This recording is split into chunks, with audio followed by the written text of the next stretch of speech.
Today we have the crossover of the offseason. It's Locked On Chargers. It's Chargers Unleashed coming at you on a very special Crossover Friday. You are Locked On Chargers, your daily podcast on the Los Angeles Chargers. Part of the Locked On Podcast Network. Your team every day.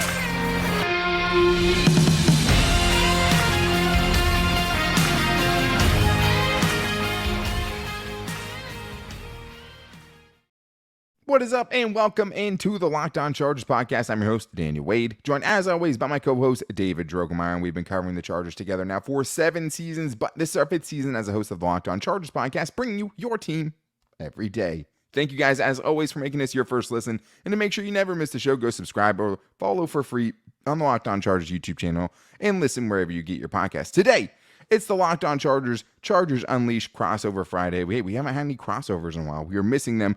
Great episode, ton of fun, a ton of energy. We get into this draft and talk about not just our favorite picks, but the most important pick for this season and so much more. Thank you to Dan and Jake for having us on because it is a banger today, guys. Happy to have this special crossover edition for you guys, and here it is. Welcome to a special edition of Chargers Unleashed. Jake Hefner, Dan Wolkenstein, and joining us all the way from the Locked On Chargers podcast network, Dave Drogemeyer and Daniel Wade. Gentlemen, it's been a minute since the four of us have been in the 4-box for all of us to talk. Now, draft is over with. All eyes are on the beginning of the season. I know we all wish that it was tomorrow, but first off, how the hell are you? And I'm so excited to talk some Chargers football with you guys. I'm so excited. I mean, I'm partially always glad when the draft is over, and then I say, you know what, next season I'm just going to watch these guys when they actually play during the season, and then, the 100 hours of film or whatever. I'm like, no, I'm never actually watching college football again. So now we know what the team looks like. I'm super glad to be here with you guys. It's been obviously way too long. It has been too long, and it's always great to see you guys. Always admire your hustle. I know, obviously, covering the Chargers, it takes a lot of work, and it's always a very interesting situation. But yes, thank God the draft is over. Now we know exactly who the Chargers took, and we know what the plan is and how they are going to work out this season. So, well, and David, we always get to come on after like Daiyan Henley, right? So it's like, oh my God, we must be pretty fancy people if we get to come on and follow that guest list. They're rolling out the red carpet for us. I'm curious to ask, because you guys have brought it up. Finally the draft's over, and Wade, as you were talking about, just like, okay, good. I don't have to watch college football more for that one. At what point do you say to yourself, okay, I'm at the breaking point with watching film on guys? Like, just take me to the draft and just let it be done. I don't want to watch anymore. Usually about 2 weeks out of the draft, I'm ready to pretty much claw my eyeballs out. I mean, it's so crazy because it's like you watch all these people and you have no idea whether they're going to end up on the Chargers or not, but you just want to have a good feel for it. And me and David, are not draft experts, but no. God, the Chargers podcast out here just hold everything to such a high level. I mean, you guys and all the other guys out there, you feel like you need to be a draft expert that time of year, So first of all, it's you have to go through the black market to even get college football film. The things in the, future children I've had to give away just to do these draft breakdowns, you would not believe. So, it always ends up cracking me eventually, the last few weeks for sure, as you're just trying to, cover as much as you can. You're doing 7-round mock drafts and watching dudes who are going to be, undrafted free agents. So it gets crazy for sure, but always a lot of fun, especially when you watch some of the guys they end up taking. I think it just, for us, because we go 5 days a week and because of the amount of guys that we have to watch, it ends up being 5-6 hours of film on several nights, and that's just how it has to be. And so, a couple weeks before the draft, it's like, man, all right, I need a day off. I cannot watch any more draft prospects, or else I am going to have to go cry in a corner. When I had to give you the rest of the week off, the undrafted free agents, David. I mean, we were talking about undrafted free agents. Yeah, of course, it was just me. He had to give. For sure. For sure. No, we both needed it for sure. But I was we were talking. I'm like, you know what? We'll talk about undrafted free agents next week. We are not turning on any more college film or anything this week. We'll have to wait. The fans will have to wait for those guys. Well, that's fair. That's fair. But today we get to talk about the drafted guys, the ones that were actually picked by the Los Angeles Chargers. And for those who have not joined us on a live show before, welcome to Chargers Unleashed live Thursday edition crossover with the guys over at Locked On Chargers. A ton of stuff to get into today. Obviously, we're going to get into this draft class the Chargers got, maybe who our favorites are and most important selections of this draft class, as well as talk about some second-year guys that might need to step up, as well as the hype level of this year compared to last, and following that, the last topic. Biggest concerns. We can't be out of here with all roses. Got to go into some of the negativity, bring Jake up a little bit. Yeah, that's my topic, baby. Jake, before we get into it, over or under, how many Marvel references on this episode? I'm going to go 1.5. Well, I mean, Guardians of the Galaxy officially drops tonight. I don't know anybody else that's seeing it. I am seeing it on Saturday, so I assume everyone who's not here watching this currently is watching Guardians of the Galaxy. That makes a lot of sense. But Dan, what was the line? 1.5. Well, we already blew over it. Yeah, give me another line. Give me another line. May the fourth be with you, gentlemen. Yeah. No, by the way. Yes. Whatever it is, screw it. It's going over. I want to just remind everybody real quick before we get started that BetOnline remains your number one source for all your sports betting needs this season. Always the fastest and easiest way to bet on all your favorite sports and events, whether that's NFL, NBA, NHL, MMA, tennis, boxing, or even golf. So head on over to betonline.ag to join. Receive your 50% welcome bonus with your first deposit. All you got to do is use that promo code BELIEVE. That's BLEAV to receive your rewards. BetOnline, where the game starts. So, live edition. We know how this goes. Folks in the comments watching live, go ahead and give us comments, questions, things you'd like us to discuss. We'll go ahead and do our best to kind of integrate as long as we can. When you guys stop talking to us, we'll stop talking to you. First topic on the board, gentlemen. Lots of folks drafted. Lots of people talked about. Chargers went 7 deep, got 7 guys. First topic, favorite draft selection. Not the best one, but your favorite one. I'll start with you, Mr. Wade. Favorite draft selection. It's tough, man. I mean, it felt like a draft to me where, like, there wasn't a single pick I fell in love with right away, but I ended up as a whole really liking what they put together and really liking pretty much all of their picks, you know, just based on what the role is going to be, less so than the value or perceived value going in. It's hard for me not to say Daiyan Henley, man, for a few different reasons. I know you guys had him. I don't have to tell you, you know, just how electric, no pun intended, that dude is. I mean, I think on last night's show, I called him the defensive Josh Kelly, right? Like, that's what it seems like. Dude who's just, you know, walking in, beaming, fills up a room with his, you know, attitude. And just like the dude said, bolt up, I think 115 times in his introductory meeting, right? Where with the introductory video to the Chargers, like that dude couldn't be any more happy to stay home in LA, right? And I think, you know, for logical reasons, for practical reasons, like someone to push Kenneth Murray, right? Kenneth Murray going into the last year of his contract, Eric Hendricks in a 2-year contract. So like the Chargers not waiting until it's an emergency need to try to address it, right? You have someone to potentially get in on sub package and things this year. I think his ability, you know, and his elusiveness to get around blocks is something, I mean, probably the tops in this class, but also just having a future at that position, having someone that could potentially take over for Kenneth Murray next year and not waiting to where it's like, okay, we have to spend a first-round pick on a linebacker because we've gotten ourselves in a situation where we have no one to kind of fill that room. Yeah, I think the last time when we addressed this question or answered this question on our own show, I kind of was fighting against my actual true feelings.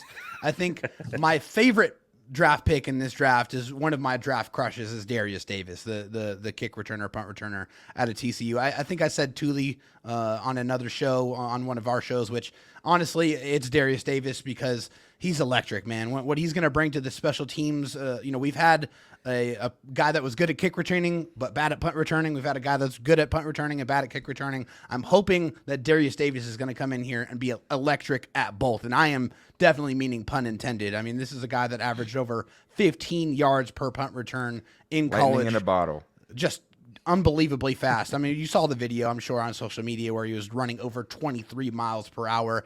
You can immediately see his impact on special teams and also as a gadget guy in the offense, because if you present this guy with a runway, he's going to run away from every single person on the defense. He has that real speed. We've been clamoring for real, true speed for the Chargers for many, many years, and they finally addressed it. So I'm happy that they have it and that they double dipped at wide receiver. I think that was important as well. So Henley's off the board. We've got Darius Davis off the board. Jake, I'll let you go next, but with Darius Davis, I guess the question for you, I'll let you transition with this. Is he the answer that the Chargers have asked for speed? Because a lot of people have been claiming for speed for months, years at this point. They get Quentin Johnston and they get him. Is that the answer? Like, is that enough? Does that supply what folks have been looking for, or yourself specifically?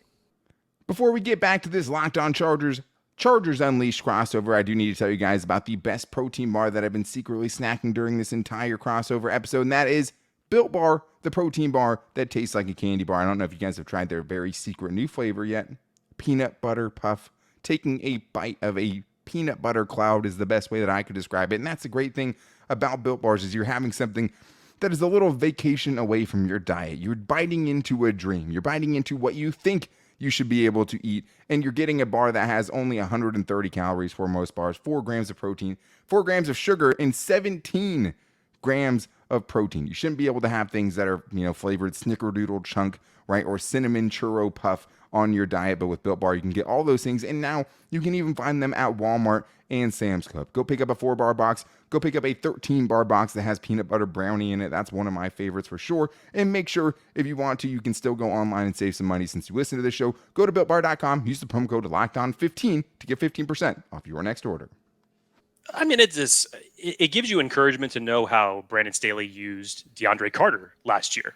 He did not come in specifically as a returner. I think that there is actually some belief and some truthfulness behind it that he's going to insert Darius Davis into this roster as more of a receiver than just a special teams player. But you go out and you spend your 4th round pick. And like I said earlier this week, that some people may have considered that a reach. But when you take one of the top kick returners in college last year, and for what he did and what you've been lacking on special teams over the last couple of years, you needed some juice in that. So you go out and you take the guy who ran the fastest 40 time for the receivers at the combine, electric kick return production that he did there at TCU.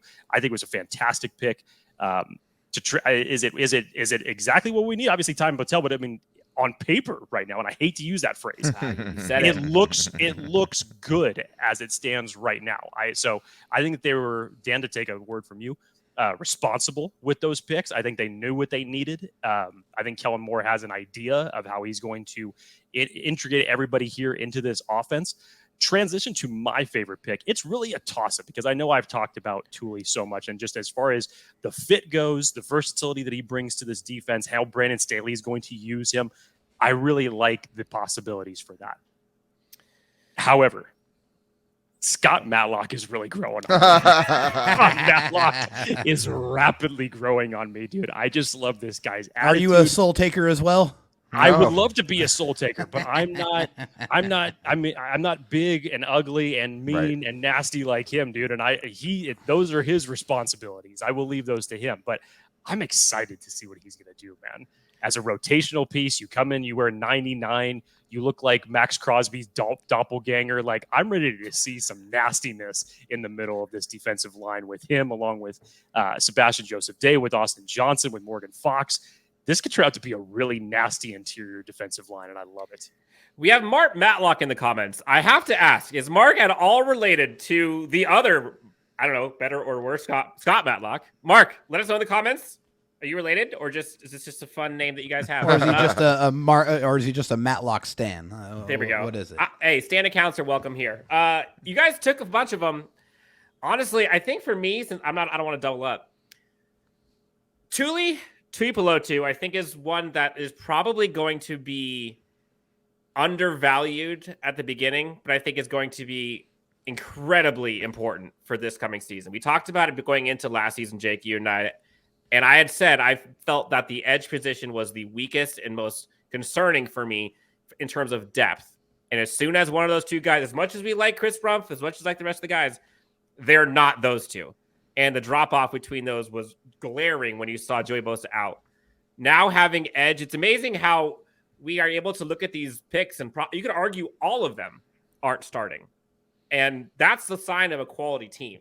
But I think for edge position specifically with how Brandon Staley's defense is run, that's, I think, what's going to be looked at and probably felt the most on defense.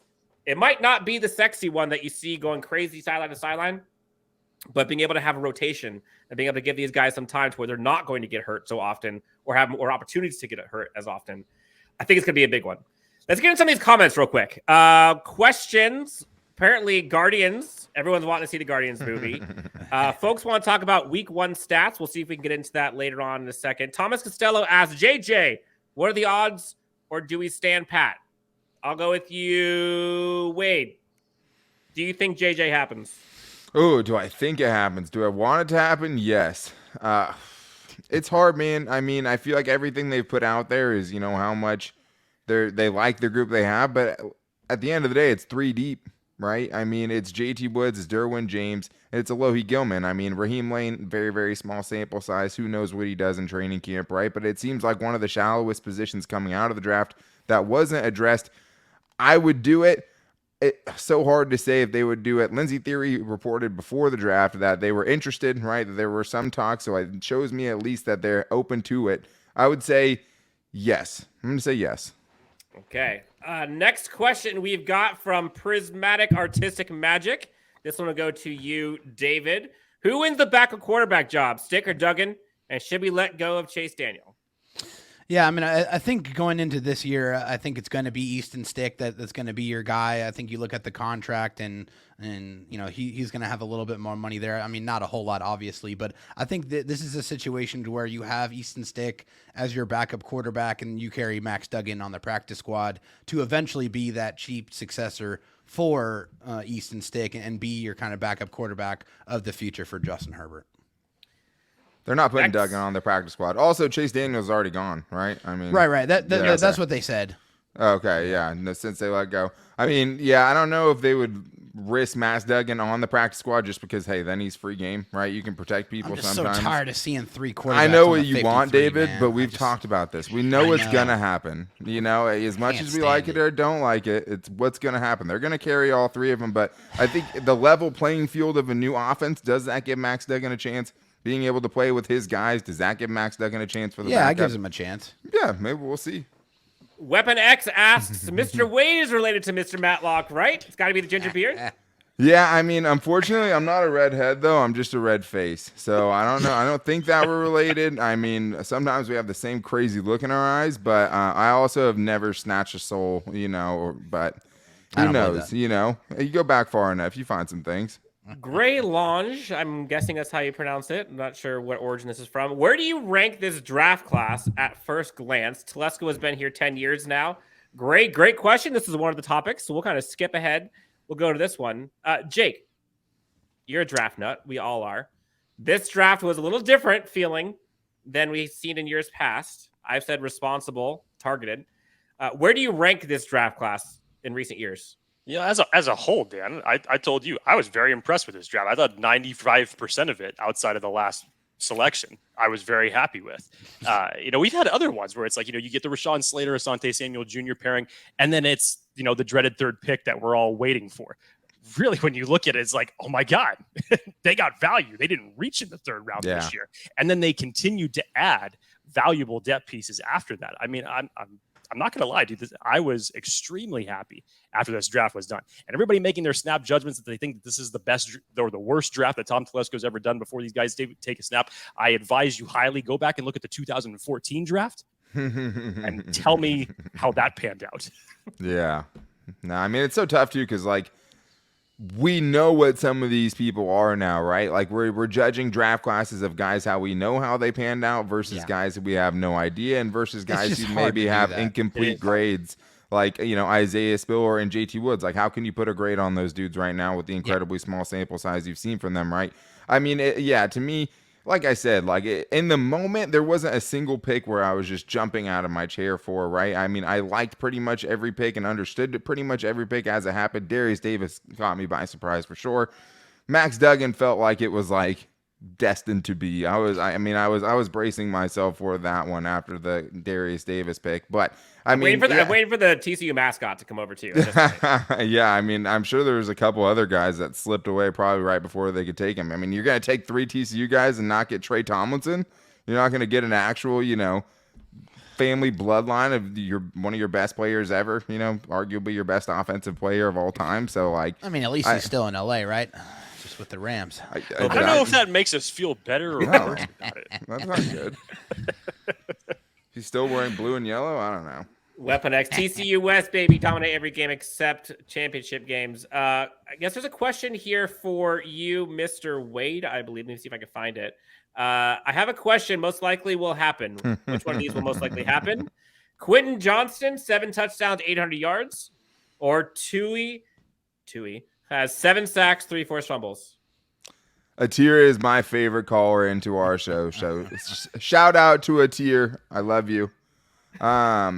Wow, that's a good question, because I think the thing is here is, like, you talked about how the Chargers went into this draft with, like, no starting positions that they truly needed to fill, right? Like, they had, a Alohi Gilman who they felt good about at starting at safety. They obviously felt good enough about Kenneth Murray. Like, those weren't blatantly open, glaring open spots available, right? And that's weird for Tom Telesco, because almost every draft you go into it, and you know what position he's going to take more than likely, right? In the Asante Samuel Jr., Rashawn Slater year, they needed a corner, they needed a left tackle. Last year, they needed a right guard, right? Like, it's always fallen that way for him. So I was very interested to see kind of where he would go when he didn't have that blatantly open need. But when you don't have those starting jobs available, you look for kind of pseudo starting jobs, right? And if you're talking about pseudo starting jobs, you go to positions where the starters didn't start, 8+ games for you last season. You look at wide receiver with Keenan Allen and Mike Williams absences, and you look at Joey Bosa, right, with 12 games missed last year. Like, whether or not they went into the season knowing it, like, those ended up being starting jobs for most of the season. So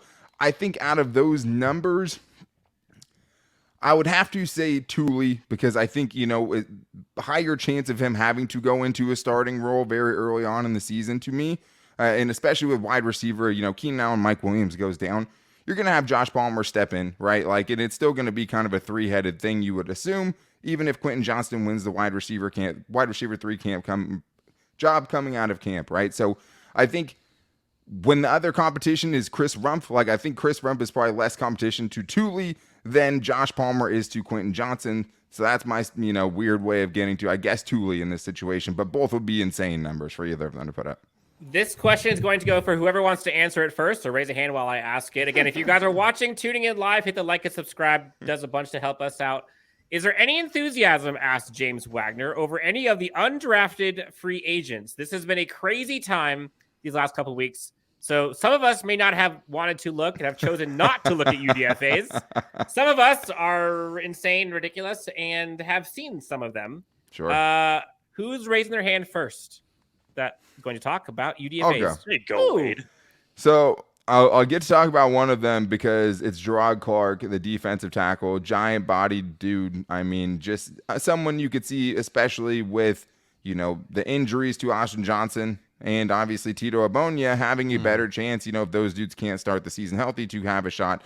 I disavowed him in my pre-draft process because he wore number 15, I believe. It was 15 or 16 at defensive tackle and at 340 pounds.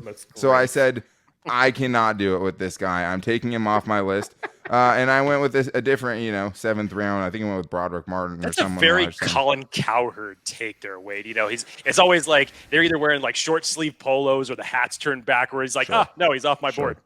No, yeah. Number 16 as a defensive tackle. I mean, it's grown on me now because he's on the Chargers and I kind of have to like him to a certain extent. And he's gigantic and I love that for them. But yeah, no, I mean, for him, I did watch a few games of his, and like he is a sturdy, kind of immovable object in the middle of your defensive line. And it seems like the Chargers have had times where they don't feel like they have that guy on the roster. Taywan Mullen, if you guys have not gone out and seen him, I think some of us have here, but if you haven't and you are live, go check out Taywan Mullen out of Indiana. This kid is awesome. I love what he does. The guy's a technician. Also has like that nasty dog in him too that I think this Chargers team would be all about. Would be great as kind of that slot corner type to fill in. We don't know what's going on with Bryce Callahan. We don't know what's going on with Jazeer Taylor, what he's going to look like in year 2. Yeah. I think he's got a really good chance. If not your guy, I think Mullen has a good chance of actually making the roster. Yeah, I think 2 other guys to highlight, just looking at the roster and looking at positions of need or perceived positions of need, is I think the tight end Michael Ezike out of UCLA is one to keep an eye on, just because I think you look at that tight end room and to me it just feels a little bit incomplete, and they don't have anybody that you can feel like is going to be a mainstay for years to come. So I think they're still looking at that. And then a couple of people keep bringing up is AJ Finley, the safety out of Mississippi. I think those are a couple of names. Just looking at the depth chart at those positions, guys who would have the best chance, right? Yeah, the most realistic opportunity to make the 53. Jake, any last names? I know there was one receiver that we liked that we talked about in the past. Want to talk about him? I mean, my highest one, of course, was Gerard Clark, but Wade got a chance to talk about him already. But yes, to your point, Dan, Pokey Wilson. Again, realistic options. Like, I would love to see this kid make the roster, but that would mean the Chargers would be going 7 deep at wide receiver, which obviously or is he not beats out Guyton, which I mean, hey, stranger things have happened. You know, we've seen stuff like that happen in the past. But the kid looks like a very talented wide receiver coming out of Florida State. I would love to see what the competition is going to look like with him when we get out to training camp. Really exciting highlights with that kid. I'm interested to see if he can make a climb for the roster. All right, so next question on the topic. We talked about this up at the top. We talked about our favorite. Now let's get into the most important. So Chargers had 7 draft picks. I'll start with you, David. What is the most important draft pick that needs to hit in order for this team to be successful in 2023? Yeah, I mean, I came into this 2023 draft for the Chargers kind of knowing that they need to address at least 2 to 3 main positions: wide receiver, edge, and tight end. Okay, they didn't get it. They didn't get a tight end. They did get a wide receiver. I think, considering the amount of injuries that the Chargers faced last year with their edge group and the lack of production and the lack of people being able to provide production in Joey Bosa's stead, the most important pick for me was Tuli Tuipulotu, because you just can't, watch what they did last year and think that it's okay not to add to the edge room. You need to have somebody that can stand up a little bit on the outside, that can secure the edge, that's not as much of a liability in run support, and you want a guy that has some pass rush upside. And Tuli had 13.5 sacks his last year in college football, so he has a pedigree there, and he gets to learn under 2 of the best pass rushers in the NFL, so that he can continue to build out his pass rush repertoire. I gotta ask, and this isn't necessarily a pushback, but this might be a counter argument. Yeah. A lot of people talk about like the idea that, you're in the AFC, specifically AFC West, got to go up against like the juggernauts of the Mahomes and the Burrows and the Allens and all these guys. And the Chargers offense, I think, has been lacking a bit from an explosion standpoint. And so some would say, and I guess you can kind of use one or the other, but Quentin Johnston, I think, might be the one that is the most important, because I think it changes this offense the most in a place where the Chargers, we saw the Super Bowl. Like, the Eagles scored high 30s, whatever it was, low 40s. They still lost. Mm-hmm. Like, the Chargers had to score points. And so I would argue it might be Quentin Johnston, just because without him, we know what that offense looks like. And while it's dynamic, it's not explosive. It's not game-changing. It's not able to stretch the field like we'd like to see with him. More so than Johnston, I think it's Kellen Moore, and I've we said this throughout the entire. Take a bow, David. He wasn't drafted. Joe Lombardi in that offense, you just didn't get enough out of it, and that there's another level that Justin Herbert can get to, and Kellen Moore ran one of the top offenses in the NFL over the last couple of years, and a very balanced one as well, a very effective rushing attack and a passing attack that attacked down the football field, and I think that's what you want. That's what you want to see out of Justin Herbert. So the most important offseason addition, honestly, both sides of the ball, it's Kellen Moore to me. Jake, draft-wise, most important, is it QJ? Is it Tuli, or is it other? I got to side with the Tuli aspect, man, because as points that have already been made already by the 3 of you guys, the depth behind edge was horrendous last year. And we're all wishing for a very healthy, dynamic duo in Joey Bosa and Khalil Mack this year. But beyond that, you had to find something. Yes, Kyle Van Noy stepped in late in the season, performed admirably, but you expected a little bit more from Chris Rump. Unfortunately, didn't get that. There were some other guys in training camp, Dan, that we saw that thought could bring a little bit to this edge class, but Staley rolled the dice on that, and he only kept 3 true edges on the roster. Obviously, you were able to flex Kyle Van Noy between a linebacker and an edge, so that gave you a little bit of more of a flexibility for a roster standpoint.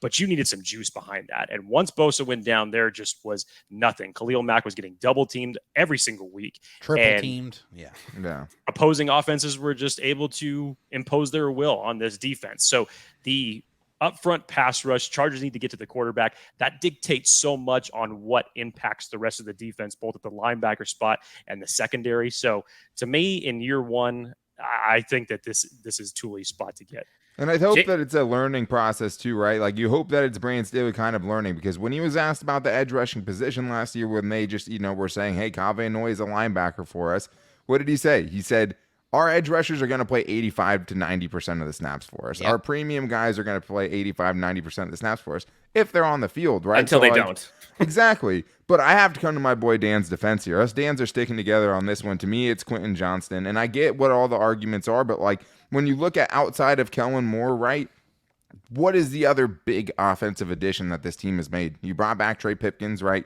Darius Davis is a huge question mark as far as what he's going to bring offensively, because DeAndre Carter, like, that, I don't think that was the plan, right? Like, I don't think it was a huge plan for him to be a big part of the offense when Jalen Guyton was healthy, when Keenan Allen was healthy. Like, that's what turned into because of desperation, right? And then credit to the Chargers from learning from that. And now they go 6 deep at wide receiver, right? So, like, I think that's a spot bringing where Guyton they're back, learning. too, is nice.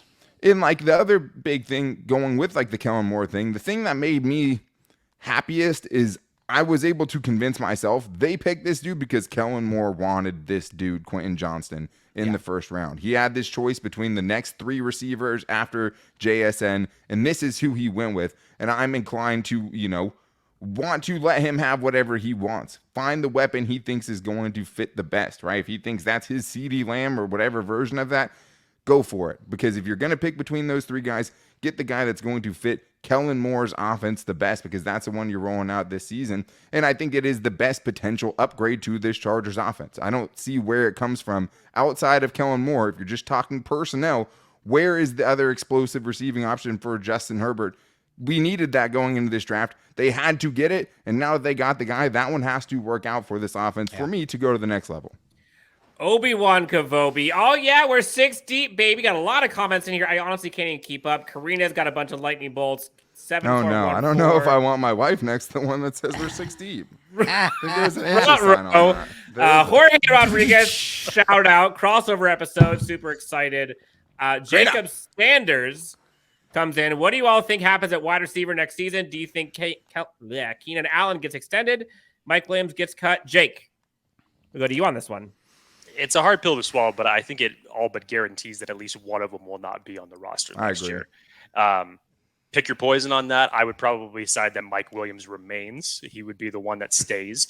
And you kind of go back to Josh Palmer filling in the slot role for Keenan Allen, because that looks like that's been the grooming for him this entire time since he's been drafted. And you go back to an offense that reminds you a lot of the Vincent Jackson, Malcolm Floyd days, where you have 2 big-bodied guys on the outside. You have Josh Palmer who can run the slot, and then however else you're going to reload that wide receiver room in the future. But, sad to say it, I love Keenan Allen.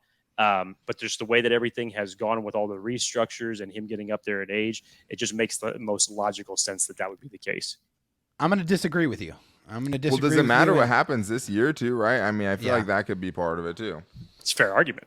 Yeah, I think it's definitely part of it, but I feel like because of Keenan Allen's game style and the way that he gets open and his savviness and his understanding of what defenses are trying to do to him and the soft spots in the zone, I think his game is more timeless. I think Mike Williams' game is very exciting, but it's very reckless as well. I mean, he goes up and makes the circus catches. He gets hurt a lot. And, of course, Keenan's had his issues with injuries as well, but he also had, a 4 to 5 year stretch where he was very, very healthy and extremely, extremely productive. I think Keenan Allen's going to be that Charlie Joyner type of receiver for the Chargers. I think he is going to be a Charger for his entire career, and that's just my opinion. All right, next question. Kerry Collins comes in. Quite simple. My question is, when will any coach let Herbert cook? D. Wade. Now. Is he cooking the season? Yeah, I hope. I mean, it's interesting, right? Because what's the biggest thing that's kind of been circulating Charger social media? And to me, it's probably the Keenan Allen going on Emmanuel Acho's show, right? Or who shall not be named, I guess. Maybe that's what we call him on this show.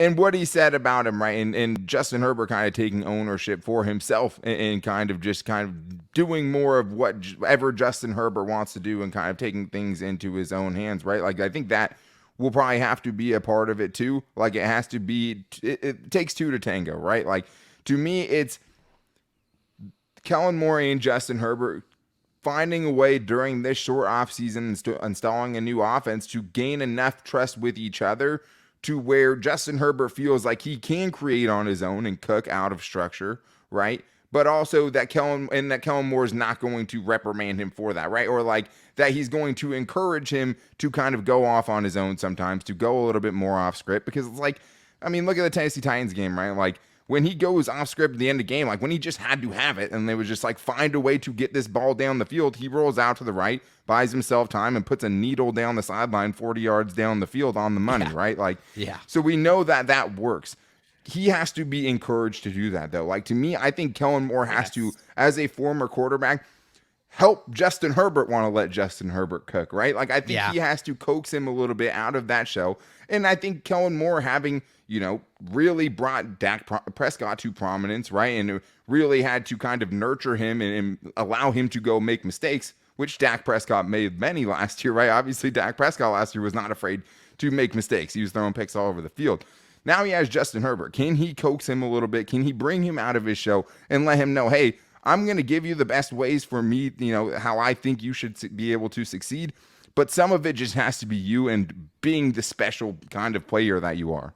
And fight against the processor too, because we've heard it a bunch of times. Justin Herbert is such a high, functioning processor that sometimes he sees somebody open and says, "Oh, I'm just going to take that. That's 6 to 7 yards. We're good there. We're going to keep things moving."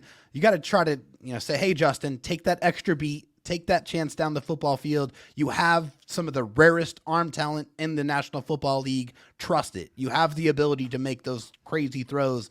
You just have to have that confidence to just say, hey, I'm going to stay in there one more second, and I'm going to let it rip." We're going to go a little rapid fire here. 3 questions back to back. I'll ask each of you one of these. All right, here we go. Without further ado, Marcus, Jake, I'll give you this one. Who do you think will fill in at slot corner this season? And I will use a metric. Who will have the most receptions? Third most, I should say, this year. On piggybacking on slot corner. Oh, I'm sorry. I thought it was slot wide receiver. I'm sorry. Just kidding, Marcus. Just kidding. We're talking about slot wide receiver. Then we'll go to your question. Slot corner. I mean, as it stands right now, I would love to see Bryce Callahan back with this team, but it sounds like as of this very moment, Brandon Staley might have a lot of trust in Jasir Taylor filling that position right now. So it's his job as it stands right now until someone proves otherwise. All right, let's just pretend I could read. So now I'll ask a question that I made up. Jake, who gets the third most receptions as a receiver on this Chargers team? Third most receptions on this team as a Charger. This is a tricky one. There are levels to this. There are levels to this. I would have said in Lombardi's offense last year, even with this personnel group that we had right now, that was a great answer. That was actually where my mind was going. It was between Allen and Eckler.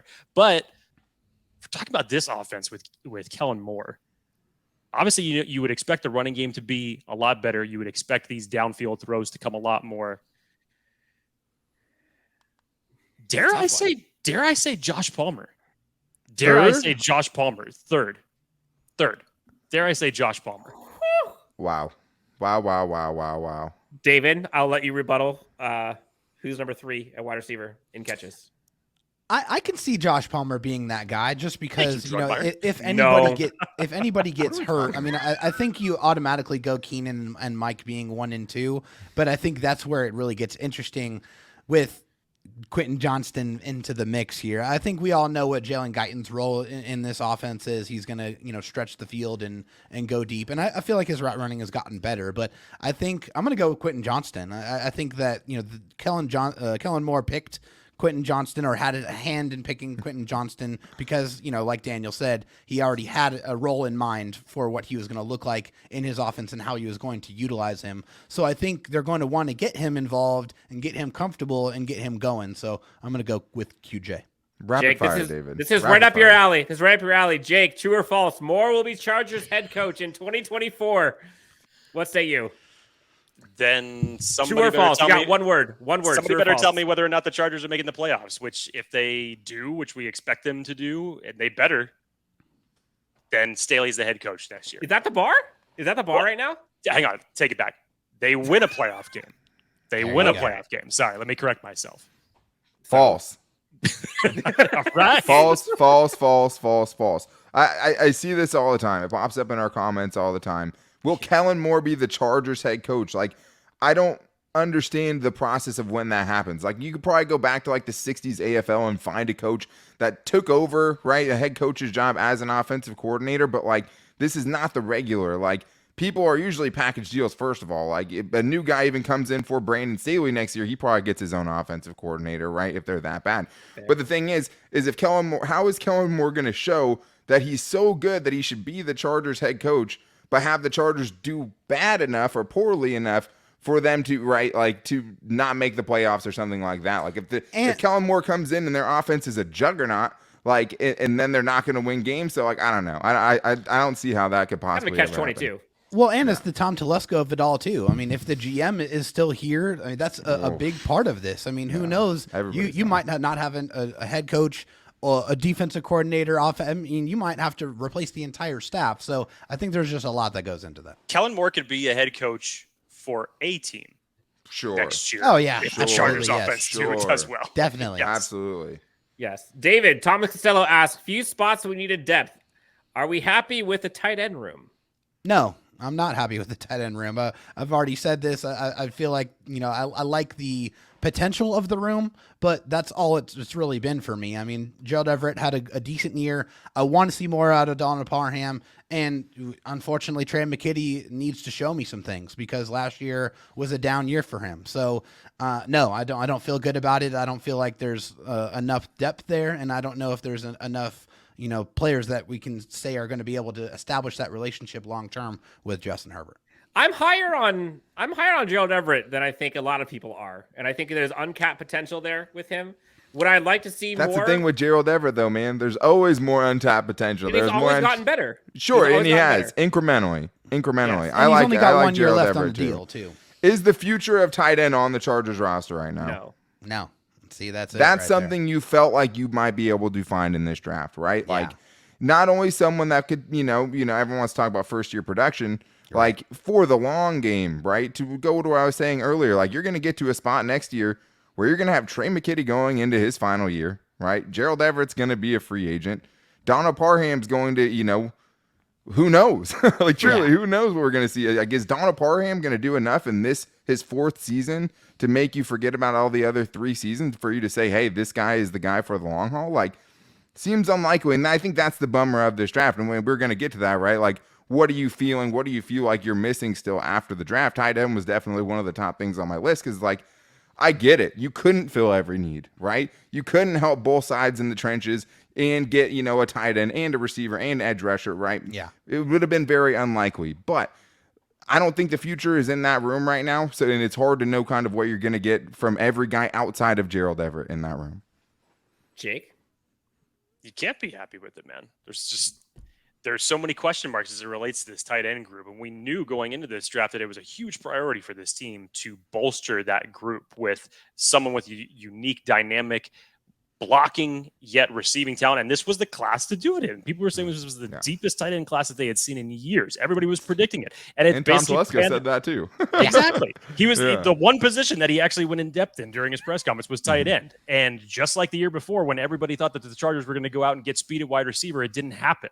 So they hoodwinked us again. And, who knows how that draft room was working and what the board was looking like at that point in time as far as what their priorities are. We'll never know. I guess you just couldn't find tight ends that were good enough at blocking and receiving. Well, I mean, the other thing is they blocking and receiving. I ran right over that joke. I'm sorry, guys. David made a good joke. David, you want to do it again? No. No, it's too late. The time already passed. No, I know. I totally Moving ran on. it over. I apologize. We're going to let that dead silent in there so we can make Daniel feel worse. That uncomfortable silence is now seeping into Chargers Unleashed. Well, like, we know that. I mean, they had a chance to take whatever tight end they wanted, right? Like, they could have taken Dalton Kincaid or the Michael Bills Mayer. thought they were going to get him. Right. I know. That always is fun to hear when you like a prospect. Like, oh, I could have swore the Chargers were going to take that dude. And it's like, Yeah, me too. Don't start with me. Trade up if you wanted him that bad. Yeah. Oh, man. All right, so we're getting into the thick of this, obviously well into the Chargers Unleashed live crossover with the Locked On Chargers folks. If you're watching live, please hit that like and subscribe. Let us know in the comments what you'd like us to discuss, hot topics you'd like us to bring up. We'll go ahead and try to get as many of them in as we can here towards the end. Next question on the docket for you, gentlemen. We're talking about this year's draft. Let's kind of go back a second to last year's draft. Which second-year player needs to improve the most, or whose improvement is most important to this Chargers team? So in context, like we're talking about like a Daiyan Johnson, does he need to prove the most? I don't necessarily think so, but there are some second-year guys that we have not seen or have not seen enough from. David, let's start with you. Yeah, this one's easy to me. It's JT Woods. And it's because it's kind of similar to the tight end room. Outside of Derwin James, who else do you feel good about in that room? I just feel like with him, you know what he brings to the table, and you also know what his obvious deficiency is. JT Woods has great range, has phenomenal ball skills, but he can't tackle very well. And that's the biggest problem for him. So I feel like JT Woods has the most to prove, has the most to gain as well. I mean, if he shows that he can tackle, I feel like the way he can cover on the back end, if he can, fix that part of his game, it would be a great pairing with Derwin James. So I feel like if JT Woods comes out here, comes back to play, rededicates himself this offseason, it could be a really big year for him. Jake, we have a lot of folks talking Woods here, but we also got another name here. Obi-Wan Kavobi has Isaiah Spiller as the one who needs to show out the most. Jake, which one needs more? Normally I would agree with David on this, and I only preface this because the Chargers totally just passing on getting a DB when we know that Brandon Staley covets his DBs, to me just leads me to believe that there has to be a plan to sign John Johnson. Like there has to be one. So in that circumstance, just thinking that that's what's going to happen, I'd have to go Isaiah Spiller here for the fact that he was just held out of this offense last year. And the Chargers still, after 3 years of drafting Joshua Kelly, Isaiah Spiller, Larry Roundtree, still trying to find that next RB2 behind Austin Eckler, who we think is still going to remain with his team this season and at least play out the end of his contract, even if he's not signed to an extension.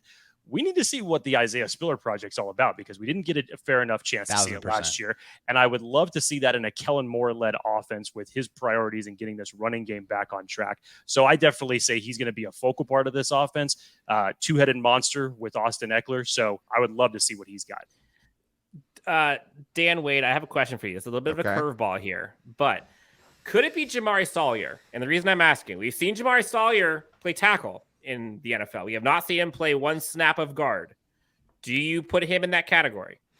No, I mean, I think Isaiah Spiller and JT Woods are in a category, and the only dude that might push that category, honestly, is Jasir Taylor to me. I mean, I think that's the one where it's like right now you're going into this season with, J.C. Jackson's uncertainty, right? Patellar tendon, like who knows how that's going to happen or when he's going to be able to come back. You're just trusting that Jasir Taylor is going to be your starting slot, and I loved what I saw from him. I think the dude gave up 9 touchdowns his last season in the NCAA, right? And came into the NFL and looked like, one of their most ready rookies to get on the field. So even with that, at the end of the season, there were times when teams found where he was at and picked on it. In that playoff games. Yeah. Teams found where he was at. The Jaguars found where he was at and picked on him at times. So he has to take a huge step if they're just going to give it to him. But it seems like they feel like J.C. Jackson's going to play. It feels like from everything we've heard that they think he's going to be out there. And in that case, are you going to Asante Samuel Jr. in the slot? But I think with Jamari Sawyer, this is the great thing, guys. Obviously for this year, you need him to be a great, starting right guard for you. You need him to be the guy at that position because if not him, then it's Brendan Hymus, who knows. It seems like they've been trying to hide that dude for 3 seasons. If not that, then maybe it's Jordan McFadden who's coming in as a rookie. So I think the Jordan McFadden pick is another reason why you feel better about the guard situation and the backup guard situation. But Dan, I talked about this literally last night.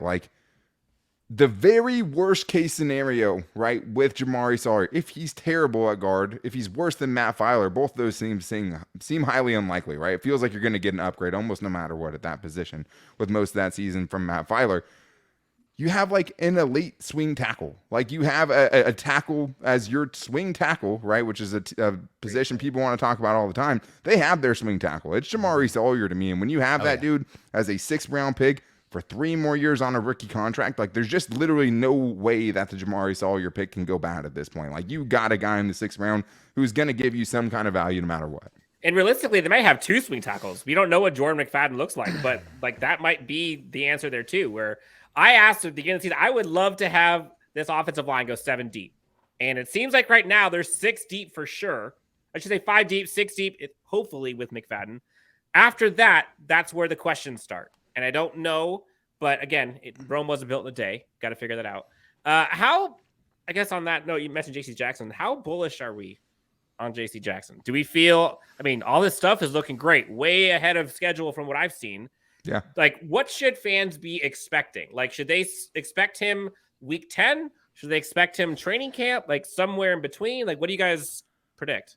Well, they're saying he's going to be ready for training camp, or they're optimistic that he's going to be ready for training camp. That's basically crazy. what Tom Telesco has said. Crazy. I think with an injury of this nature, which is extremely severe, you have to temper your expectations. You got to let him come along. He needs to get his confidence back. He needs to feel like he can go out there and perform without any fear of pain. Because I think that's what it is, overcoming most injuries, right? It's like, when am I going to mentally feel good enough to go out there and just unleash it, to be able to just play my game, not have to think about it, can go out there and play fast.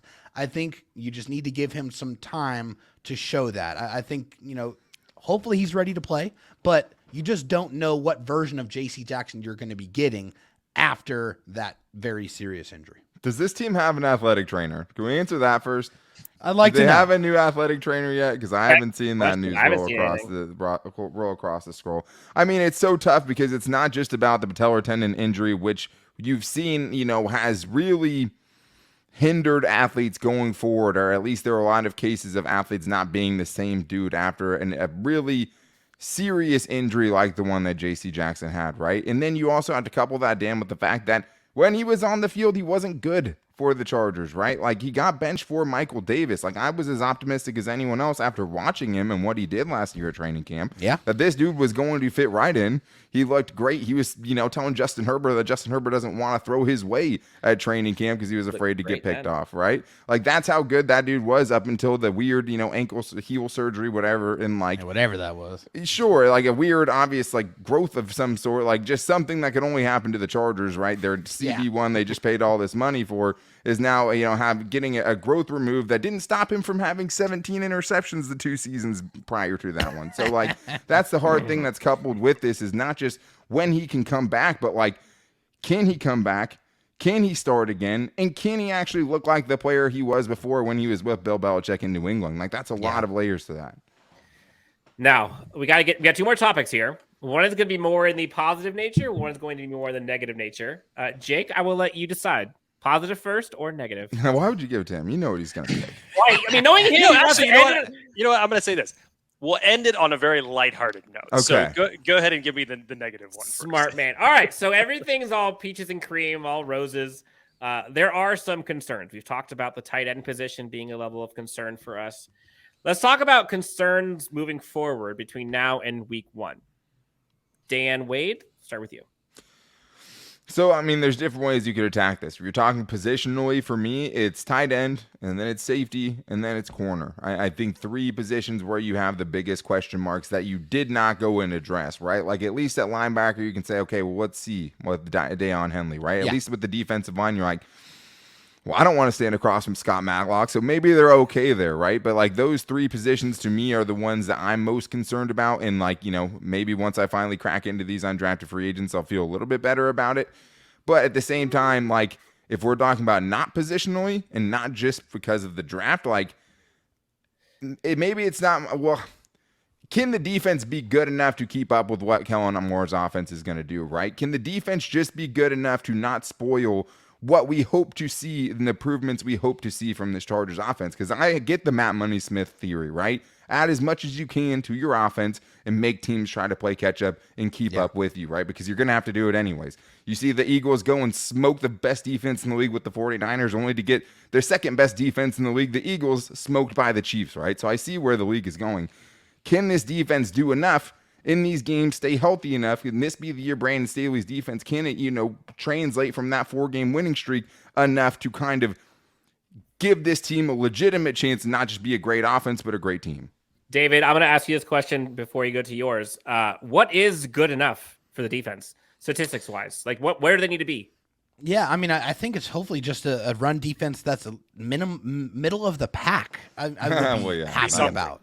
I mean, that would be phenomenal. I think I'll take that. Just the last couple of years, every single team came in saying, I know I can run the football against the Chargers. I am going to impose my will, and there's nothing they can do about it. And when you can run that effectively, your play action game is so much more effective because those boxes are going to be light. Then they're going to be heavy when you get ran all over. Then you're going to get hit over the top with the play action. So I just need to get some better production out of that rush defense. If you got a Joey Bosa and a Khalil Mack that plays 10, 12 games, your run defense is going to be much better just by itself with what those guys are able to do against the run and as pass rushers getting after the quarterback. I just think, man, just give me middle of the pack run defense and I will be a very happy camper. Jake, I know there's a laundry list. Let's hear it. It's the defense for me, Dan. It is, dude. It comes back to it. I understand everything that looks like it's set up right now for the offense very, very well. You can go out and you can execute a nice plan. But it's just every time that the Chargers felt like they did something positive last year, it's just like, okay, let's see if we can hold this lead now. Nope. The team would go right back down and make it look easy and put it up on the board where the Chargers literally had to just get into shootouts, even if they were short games that felt like that.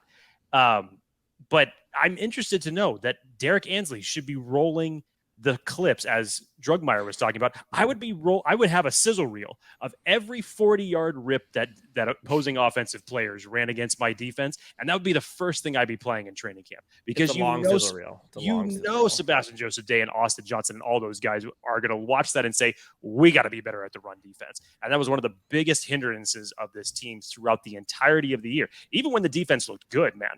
I mean, even in their best game performance against Miami last year on both sides of the ball, still, it's just you look at the Colts game and even so many damn inconsistencies, even some flashes in the Rams game, inconsistencies on defense, and ultimately, even after a 5-turnover performance against Jacksonville in the playoffs, you still couldn't fix it. So you really have to fix that, Dan, in my opinion, because I know that as we talked about, the AFC conference in general is a murderer's row of quarterbacks. You have to figure out a way because you're not going to be able to outscore them all. So how are you going to figure out a way to stop some of them?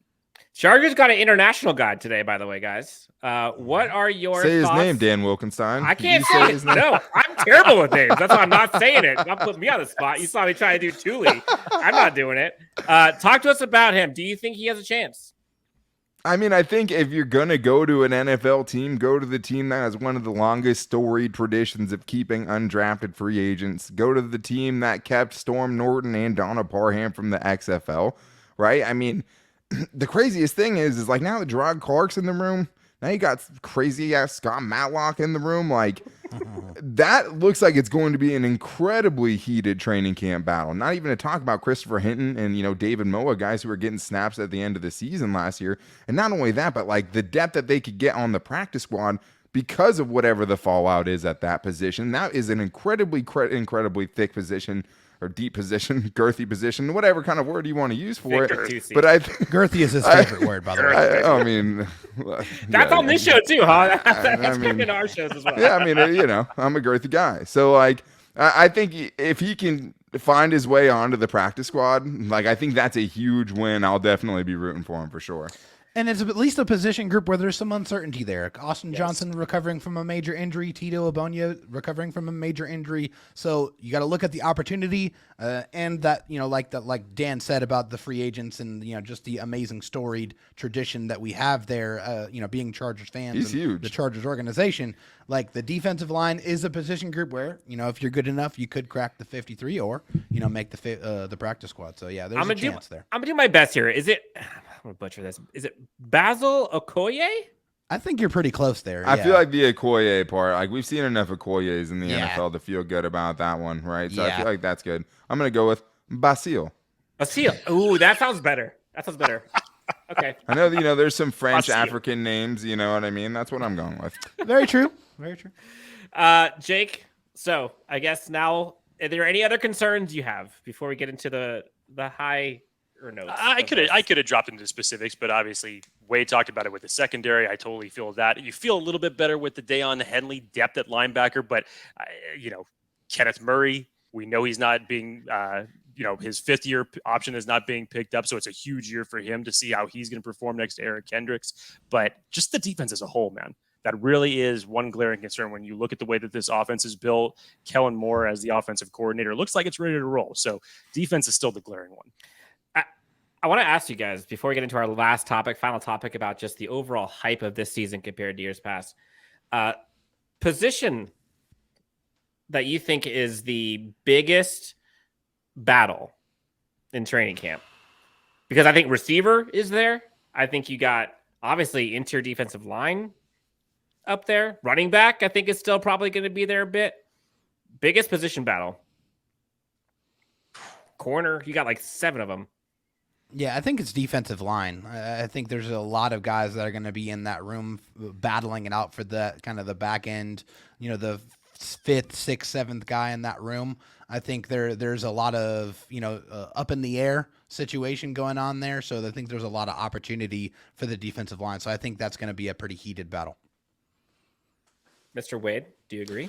I mean, it's really tough, man. I mean, it feels like this year it's not like it's hard to say who has starting positions on the line, right? If you're talking about position camp battles and stuff like that, like who's really fighting for a starting spot? Does Daiyan Henley have a chance, right? Does someone like that, it's good mostly, point. Quentin Johnston pseudo starting spot. If you're the 3rd wide receiver, you're basically a starter in the NFL, right? So yeah. I think that these are the ones that stand out the most to me. I mean, how quickly can Quentin Johnston win that wide receiver 3 role? I mean, we had people picking Josh Palmer on this stream to get the 3rd most receptions on this team this year, right? And I mean, Gerald Everett, Austin Eckler, like Quentin Johnston maybe. Way to be subtle. But so I think that position battle, I mean, it seems more like a formality. I think Quentin Johnston wins it. I mean, I don't think you take a guy there unless you have an immediate role for him. And you also have the, added experience of knowing that Kellen Moore had CeeDee Lamb as a rookie and he went on to put 76 catches up as a rookie, right? So he used him right away, found a way to use him right away. And it will be interesting besides the defensive line, kind of how the bottom of that linebacker room shakes out, right? With Daiyan Henley, will they keep all 5 of those guys, including our boy Bong Amen Agbagbamiga and also Nick Neiman? Rolls off the tongue. Look at this guy. I mean, I say our boy Bong back. I mean, he has a long name and we just call him Bong, right, on a family show. So, to me, at the bottom of that, are one of those guys in jeopardy because both those guys have a kind of step in special teams. But if it's Nick Neiman versus Amen, I mean, who knows, man? I think there's a lot at the very bottom of this roster that's going to be super, super competitive. And I think that's what good teams have, right? Yeah, competition. Jorge asks, who misses Joe Lombardi? Nobody. Wait. Got the Brady Bunch in action here. All right, so we're rounding out. Last topic for today. Before we get into the comments, again, rapid fire as we get out of here. For folks in the comments who are tuning in live, give us your questions, topics. We'll try to go rapid fire at the end. Last topic for today that we have scheduled. Gentlemen, we were on the show last year, and everyone was talking about how hyped we were for this team. Oh, man. And then, a whole lot of injuries and a whole lot of things went wrong. I think I got trashed for saying 12-5 last year, and I was like a martyr, as far as and no one what? You think they're only gonna go 12-5 next year? I'm afraid for this. I went 10-7, by the way. I predicted 10-7. Hell, did not think it was gonna go that way, but sure. I said 10-7. Circuitous route to get there. Sure. Exactly. Yeah. What is the hype level for this season? Are we all jaded, or are we actually hyped? And how does it compare to years past? I think the Chargers are flying under the radar, and I'm happy about it. Okay. I'm happy about it. I'm tired of the Chargers. Somebody has to hold the positivity it's a sexy flag. Pick. I'm tired of it. Okay. And yes, I'm super optimistic all the time. Okay. Sure. But I am a little jaded about the injuries. I'm in a you need to show me mode. Okay. So I'm happy that they're not the sexy pick. I'm happy that they're flying under the radar a little bit. Show me what you can do. I know the talent is there. Go do it. Say that last line again for me, Drugmeyer. I know the talent is there, but you got to show me. Go do it. It sounds like, Los Angeles Chargers. I know the talent's there. Now show me. It sounds like the title of a documentary. On paper. On paper. On paper, or something like that. Something that we've been saying for the last, better part of a decade. Yeah, I've removed that from my brain in regards to the Chargers, so it's no more on paper. It's show me on the field. Right. That's it. Dan, I almost feel like you asking this question is a little bit of the kiss of death, and I hate this. It's like when you ask me, it's like, hey, bold predictions, Jake, what's the score going to be? Type of thing. I hate this type of question because right now, yes, it's perfect. But you have a chance to say how terrible you think they're going to do. This is like your soapbox moment. But it's tough. Literally, the draft was last week, so of course, all of our emotions are way high right now. We haven't even seen these guys take a snap yet. But I mean, it's hard even now to not escape the on paper agenda here. But if we were to say that if health is on their side, and for what we believe that Kellen Moore is going to do to this offense, because it was a severe hindrance to this team the last 2 years, you have to feel somewhat optimistic for it. So, and again, we're talking about a tough AFC West conference. We can't say it's going to be just a cakewalk and the Chargers are going to be able to score all these points against everybody. So I'll tell you what, Dan, I'll go one game better than I had predicted last year. And I'll even give you a damn prediction for it. Wow. How about that? Who is this guy? All of a sudden, he's optimistic. This is weird. Hey, we're in May, bro. The draft just ended. You talk to me in 3 weeks from now, this could be a whole different trip. Are we more hyped this year at this time than we were last year? Absolutely not. No. Absolutely not. Last year was the height of hype. Yeah. Right? I mean, it was the money was being spent. Tom Telesco had lost his mind. We're signing all these guys left and right. 8 draft picks. The most cap space in the NFL. They won the offseason last year. And I think that's where I would somewhat agree with David on this as far as flying under the radar is like, that was the maximum hype they could get, right? And I think the lack of hype this year is because we're seeing almost the same squad with very, very key differences, right? Like Kellen Moore is a huge addition, in my opinion, right? Quentin Johnston could be really, really big for this team, but like, for the most part, they're running it back, right? They're restructuring, they're keeping the core guys together, and they're running it back. So last year, they were the hype team. I think there's less hype going into this year, but there's zero doubt in my mind that the Chargers should absolutely be a better football team than they were last year, and that banged-up team went 10-7. So, I'm hyped. You always know how hyped you are when you end it with a I'm Ron Burgundy. There it is, yeah. Execution was beautiful there, Dan. I got to give you credit for that one. Take it back. The one thing that I will say about this year versus last year is we said it for a while. I think the issue with this Chargers team, and it's been this way probably for the last 5-10 years, has been it's not about the top end guys. It's always the underbelly of this roster where when those top end guys miss time, can the underbelly take over for them and it not be such a steep drop off? And unfortunately, the answer last year was no. This year, this whole entire draft looked like it was targeted for the underbelly of this team. That was not the case last year or years past or last year in free agency. All the guys we got were starting guys. Jamari Sawyer, Jasir Taylor would probably beg to differ, though. But I'm talking J.C. Jackson was brought in. Bryce Callahan was brought in. Kyle Van Noy was brought in. All these guys are brought in to fill a starting role. Right now, what starting role is there to fill other than John Johnson possibly coming to this team? Yeah. So on that's paper, what I'd gives me say optimism. 0. Oh, someone in the comments, shout out to one of our listeners, one of our viewers, who said, how many Super Bowls have the Chargers won on paper? And my answer to that would be they're the New England Patriots of on paper Super Bowls. Of the decade dynasty, if you will. Thanos, baby. We got all of the Infinity Stones there, man. Oh, man. All right, guys. This has been super fun. Gentlemen, thank you so much for doing this. This has been a lot of fun. Before we get out of here, tell us about what you guys are working on. How has your draft coverage been? Are you able to relax now? What's new for you guys coming up? Well, I mean, thank God the draft coverage is over. We will be talking about undrafted free agents late, but better late than never. But hey, man, we have a lot of stuff. We're every day, wherever you get your podcast and on YouTube. And, this is the time where we start really having to get into the nitty-gritty of what we are going to talk about. And I think that's when a lot of the weirdness comes out and sometimes leads to the best shows for us. So a lot to get into for sure.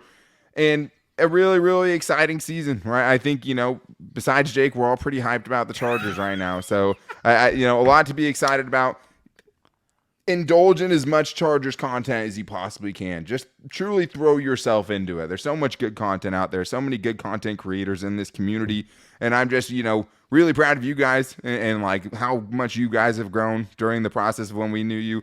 David, Dan Wolkenstein was watching me run 40-yard dashes at SoFi Stadium only a couple of seasons ago. I pulled my hammy doing that. Oh, yeah, we all did. We all did that day. I ran like a 5.2 flat. It was fine, but that's not the point. The point is I'm really proud of you guys. I appreciate you having us on the show, and I think there's going to be lots and lots of content for you guys to all dive into during this offseason. It's a very exciting time, I think, to be a Chargers fan. Dan Wade's running the girthy 5.240. David, what's up with you? Yeah, well, hey, just like Dan said, man, we're every single day, Monday through Friday. So, we're going to be cranking out the off-season content. We're going to be looking at position groups. We're going to be looking at, hopefully, a John Johnson signing. We're going to be covering everything. So, rookie minicamp, you name it. Whatever happens with the Chargers, it will be talked about on the Locked On Chargers podcast. How much lighter do you feel, dude, now that you're that clean-shaven face and that beard's gone? Bro, it's so funny because every single time I shave my face, there's at least 2 to 3 comments that say, Who is one, this guy? where the hell is the beard at? Right. And who is this guy? Did you get a new host? I'm like, and also man. that you've lost weight, though. You get that comment a lot now. That's a good one to get. Which is awesome, but I'm here to tell you that I haven't lost. I was gonna say, is it true? Don't tell anyone that at all. Don't tell anyone that. I appreciate it. It's wonderful, but I have not lost any weight. Well, you look beautiful. I agree. Jorge Rodriguez in the comments. I don't know how Locked On posts episodes every day. You guys get real creative. If you guys do not follow and subscribe to the Locked On Chargers, they have so many fun topics, so many interesting discussions. They do fan questions as well. They do mailbags, I think, every week, guys. Yeah. It's hard to do 5 shows a week and have new, fresh content, and these guys do it in spades. They've been covering the Chargers, for 8 seasons now? 8 seasons now. Yeah, we're about to go into our 8th. Yeah, long time. Most people just aren't built that way. Most people you guys never are legally handle it. married then. Yes. But yeah, by those standards, yeah. Well, I was saying, Jake knows me from way back when I was sir. doing pregame shows on a couple of other shows. Man, that was 10 years ago. So, we've been in this content creating game for the Chargers for a very long time. We all stuck through it and stuck through way worse seasons than you new Chargers fans have had to deal with, right? Where were you for 4 and 12? Where were you for 5 and 11? What does Phillip Rivers do with that beat up roster last year? I saw some 4 and 12 and 5 and 11 seasons, right? I love Phil. Never mind, I take it back. He's my fave. You can find the guys over at Locked On Chargers on podcast on YouTube. Please go check them out. Help them, support them. You can find David at DroTalkSD. You can find Daniel Wade, the girthy Daniel Wade, at Dan Talks Sports. You can find Jake, his forward hat, optimism and pessimism, but more optimism on this episode than I've ever heard before. Don't get used to it. I know. We bring it out of him. It's only May, dude. It's only May, dude. Find him at Jake D. Hefner. Guys, gals, thank you so much for tuning in to Chargers Unleashed Live. This has been a ton of fun. Can't wait to do it next. We'll talk to you next time on Chargers Unleashed. Bye. Wow, that was so much fun, David. I'm so glad that we did that. We'll definitely try to have to hook back up with them. Maybe host it on our home turf next time and get them on the Locked On Chargers podcast. But if you guys want to find the full show, if we don't release it all here, make sure you go check out Chargers Unleashed and check out that hour and 11-minute show we're never allowed to put out. But thank you, a special thank you to them, and thank you guys for checking in as always and for making us your first listen. For the everydayers out there, make sure you're back next week because we finally cracked the door on our undrafted free agents and talked about which guys have the best chance in a little bit more detail to make this Chargers roster and add to a long story tradition with guys like Antonio Gates and Austin Eckler and Malcolm Floyd as undrafted free agents that have played a big factor for the Chargers. But to make sure you guys don't miss it, subscribe to the Locked On Chargers YouTube channel and also follow the show for free wherever you get your podcast from. And you can also find the show every day on all of our social media. You can find me on Twitter at Dan Talk Sports, Dave Drogmeyer on Twitter at DroTalkSD, and the show's page at Locked On LAC. I hope everyone enjoys their weekend out there, and one way to enjoy is by following us also on Instagram at Locked On Chargers, finding the Locked On Chargers Facebook page, and just filling your face with as much Chargers content as you possibly can. But we will be back with you guys on Monday, as always, part of the Locked On Podcast Network, your team every day. But until then, take it easy and go Bolts.